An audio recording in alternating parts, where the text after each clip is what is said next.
उसी तरह का रिश्ता तलाशें। आपकी हालत आप बेहतर जानते हैं कैसी है।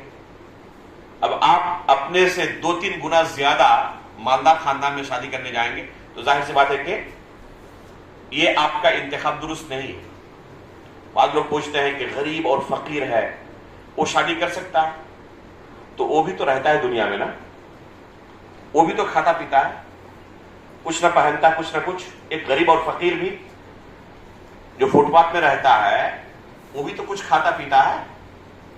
तो जो कुछ वो खाता पीता है, जिस तरह बहुत सारे ये मर्द इस तरह फकीर है, उसी तरह बहुत सारी खवातीन तो उसी तरह फकीर है।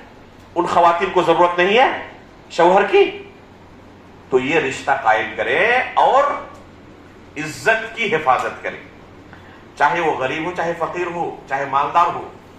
अल्लाह रब्बुल आलमीन ने हर एक के अंदर ये जरूरत रखी है। हलाल तरीके से पूरा नहीं करेगा तो शैतान उसके साथ लग जाएगा और हराम तरीके से इसी चीज को पूरा करेगा। इसलिए जो अपना स्टेटस है उसी स्टेटस के मुताबिक वो शादी करे, कदम बढ़ाए। अगर इज्जत की हिफाजत के लिए कर रहा है, अल्लाह का वादा है कि अल्लाह रब्बुल आलमीन मदद करेंगे, और वो अगर फकीर भी है तो अल्लाह ताला उन्हें मालदार कर देंगे। तो ये अल्लाह के रसूल सल्लल्लाहु अलैहि वसल्लम की तरगीब है। अल्लाह के रसूल सल्लल्लाहु अलैहि वसल्लम एक हदीस के अंदर फरमाते हैं, या माशर निसा या माशर शबाब मन इस्तताअ मिनकुमुल बाअता फलयतज़व्वज।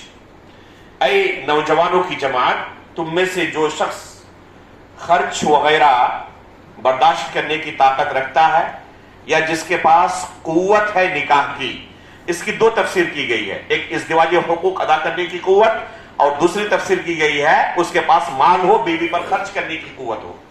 तो अगर किसी के पास निकाह की कुव्वत मौजूद